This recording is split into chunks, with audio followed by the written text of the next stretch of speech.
De Souza, il nous reste 25 minutes pour vos questions. Vous êtes très nombreux, on ne pourra certainement pas prendre toutes les questions, mais on va essayer d'en prendre certaines, soit pour rebondir sur les sujets qui ont été abordés, soit pour peut-être évoquer des sujets qui ne l'auraient pas été. On ne peut pas être évidemment exhaustif en une heure de discussion. Un micro va circuler à travers la salle. Alors, on compte sur vous pour avoir des questions les plus courtes possibles, et je compte sur nos intervenants pour les avoir les plus précises mais courtes aussi possibles. On va en prendre 3 ou 4 pour que vous puissiez répondre, et puis on refera un tour de salle. Oui, alors allez-y, parce qu'on ne vous voit pas très bien. Et présentez-vous, n'hésitez pas. Bonjour Annie Guilherme, voilà. Ce qui m'intéresse, c'est le mot démocratie, hein, qui a été exprimé par plusieurs d'entre vous. Et vous avez dit, madame qui représentait le CESE, qu'effectivement il fallait absolument transformer notre système éducatif par un débat démocratique. Alors comment on fait? Ça s'adresse peut-être à tous les intervenants. Merci. Merci. Alors, d'autres questions? Alors, levez bien la main. Alors, je ne sais pas qui passe le micro pour qu'on puisse vraiment voir tout le monde.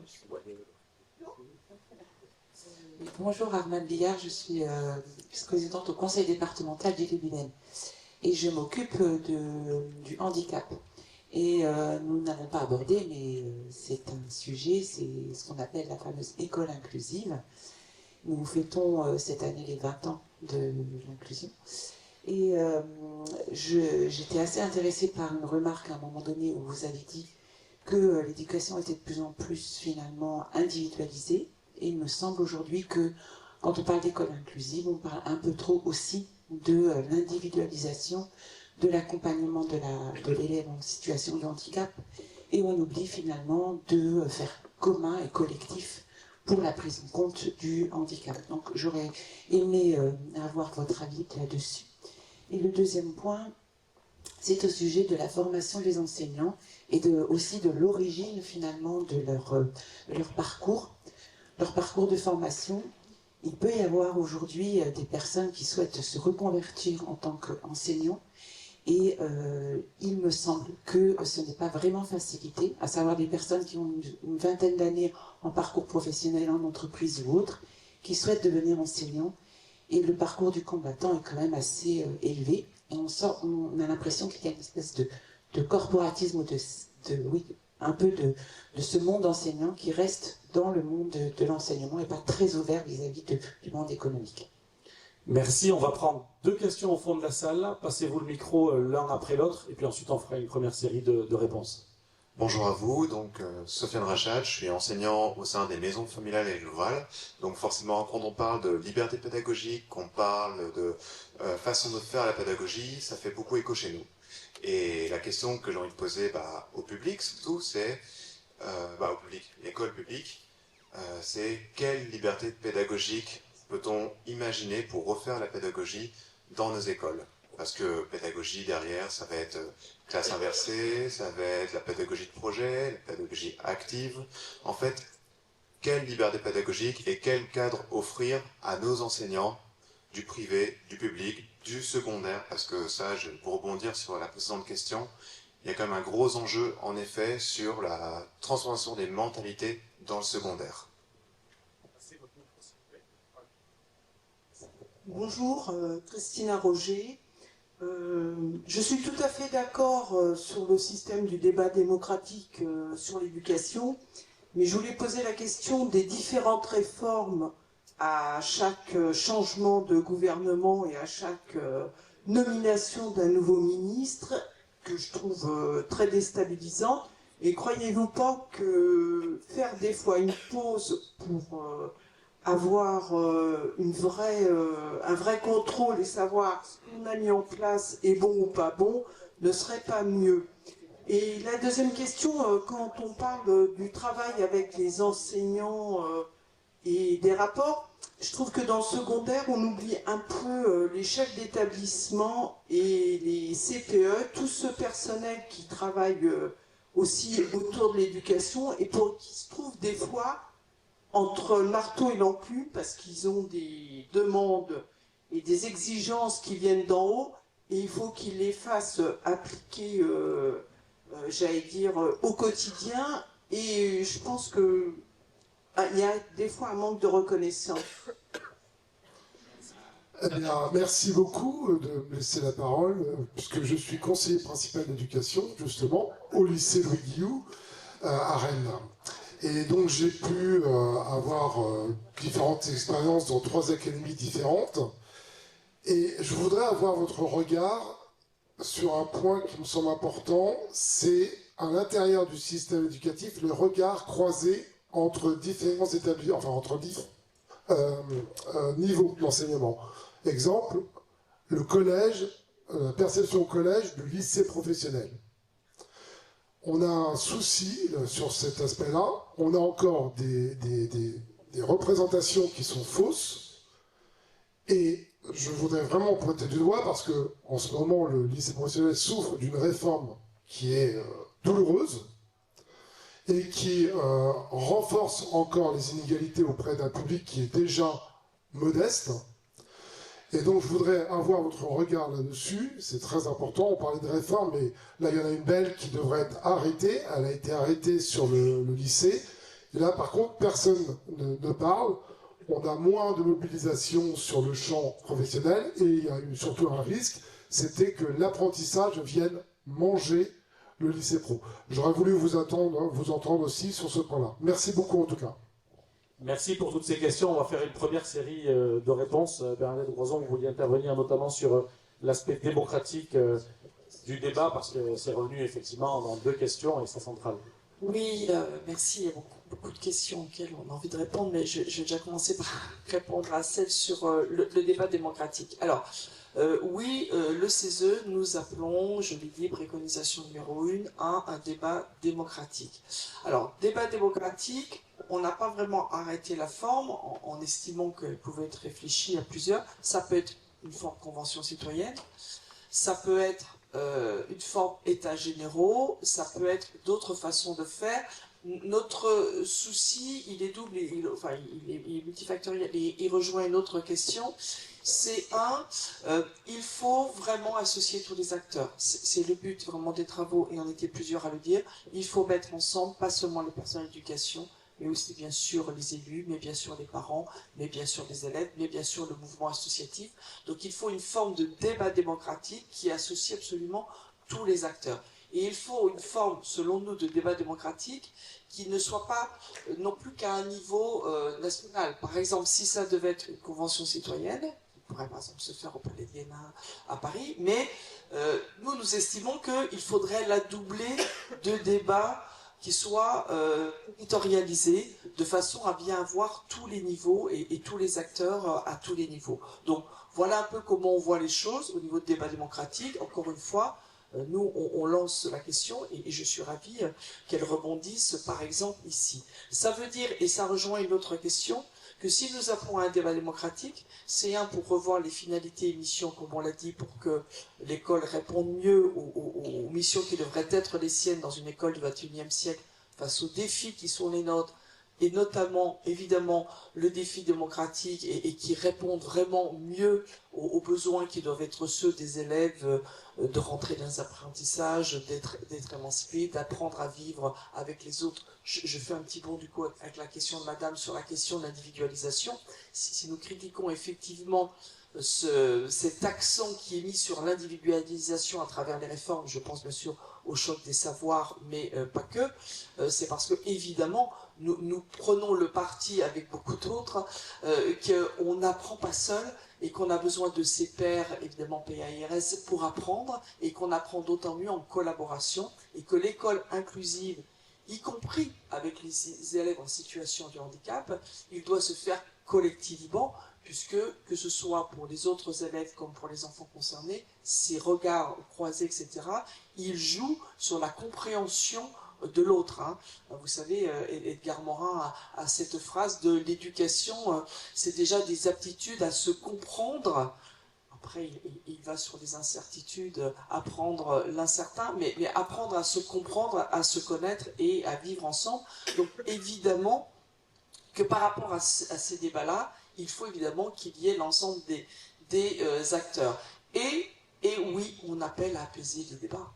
À un moment, Alors, on ne peut pas appuyer sur la touche pause, hein, parce que la vie, elle continue. Mais à un moment, il faut quand même pas seulement dire que le temps éducatif, c'est pas le temps politique, mais il faut le faire. Et il faut se dire que le temps éducatif, il a ses logiques, il a sa durée. Et que quand on fait une réforme, on va en voir les effets 7, 10 ans, 15 ans, 20 ans après.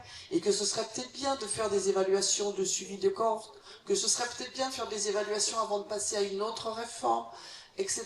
Parce que ça décrédibilise les réformes. Ça joue sur la perte de confiance pour les enseignants, pour les élèves, pour les parents. Donc oui, apaiser les débats, arrêter de demander tout et n'importe quoi à l'école, se poser, le faire de manière démocratique pour permettre à l'école de répondre aux enjeux.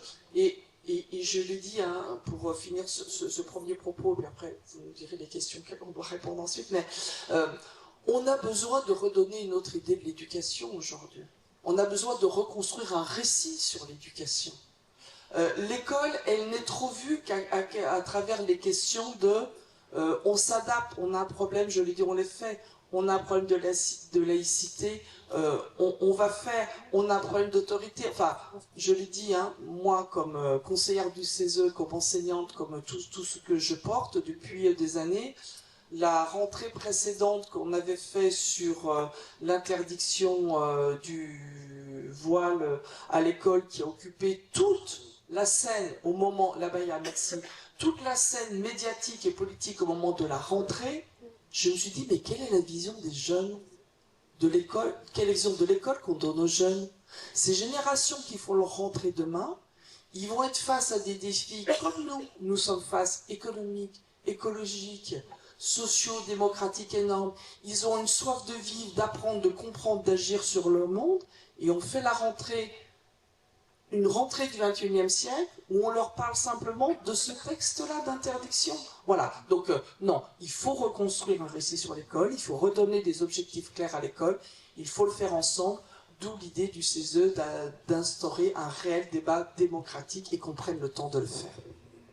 Merci. Pierre et Émilie vont répondre également sur d'autres questions, mais François, vous vouliez aussi revenir sur la continuité des politiques entre ministères. Alors finalement, ma voisine a déjà pas mal tout dit, mais oui, à la question, est-ce que vous ne pensez pas qu'il faudrait faire une pause? Oui, il faudrait faire une pause, effectivement, pour plusieurs raisons, parce que d'une part, comme ça a été dit, les réformes qui s'empilent ne sont jamais évaluées correctement.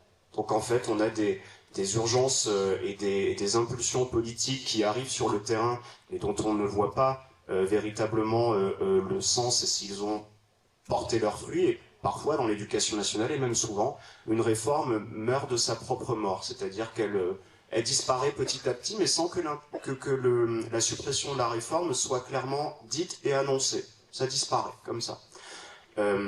Et sur le corps enseignant, là, je parle en tant que professeur de collège, ça alimente une perte de confiance, en effet, et une défiance. C'est-à-dire que la réaction première que vous avez chez les enseignants aussi, lorsqu'une réforme est annoncée, c'est qu'est-ce qui va nous tomber sur la tête, et ça va forcément rimer avec une dégradation de quelque chose.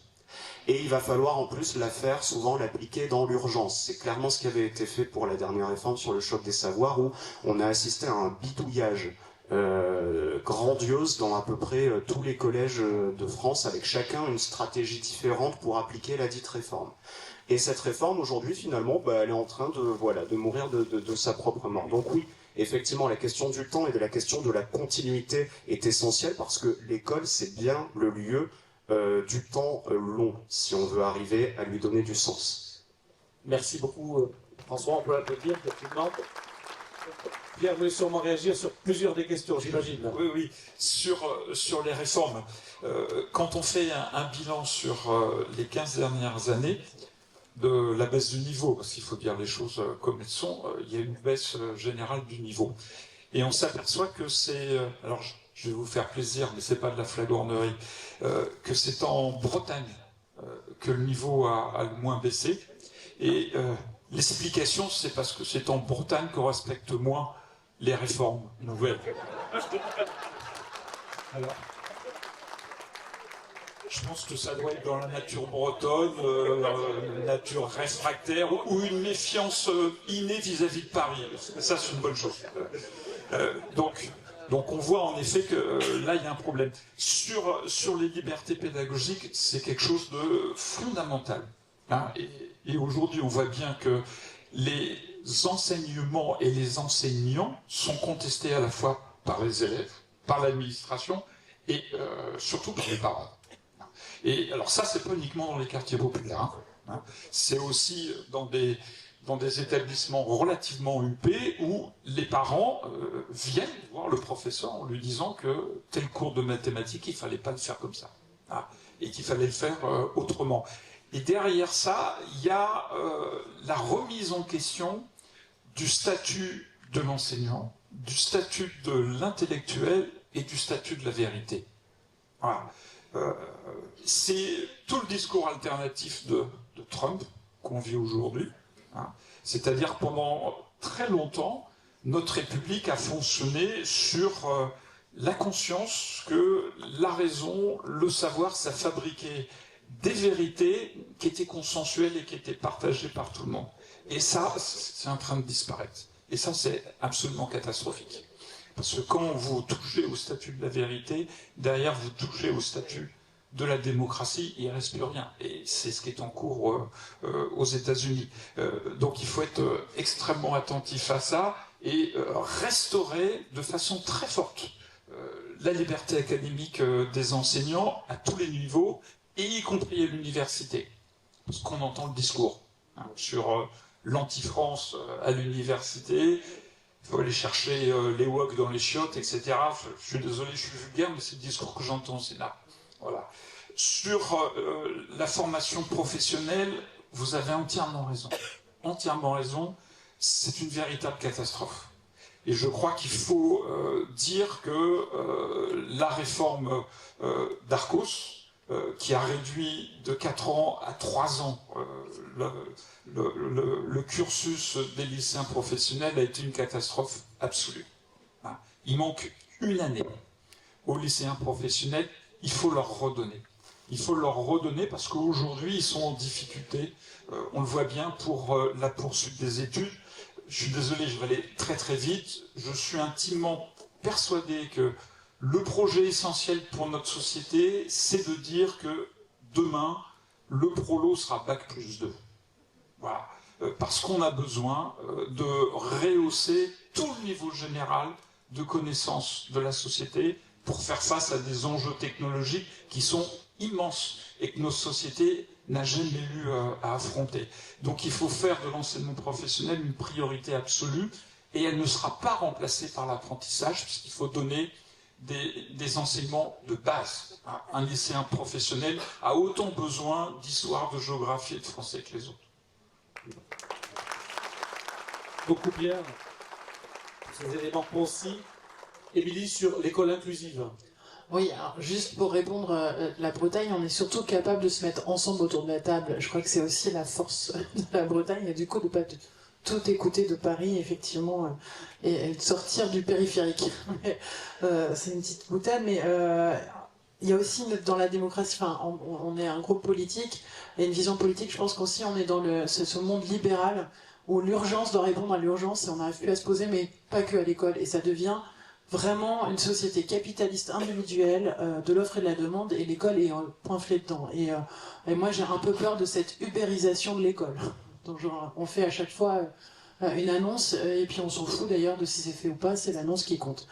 Ça c'est mon petit coup de cœur politique qui me porte beaucoup. Pour l'école inclusive, je pense qu'on en a répondu dans le côté global.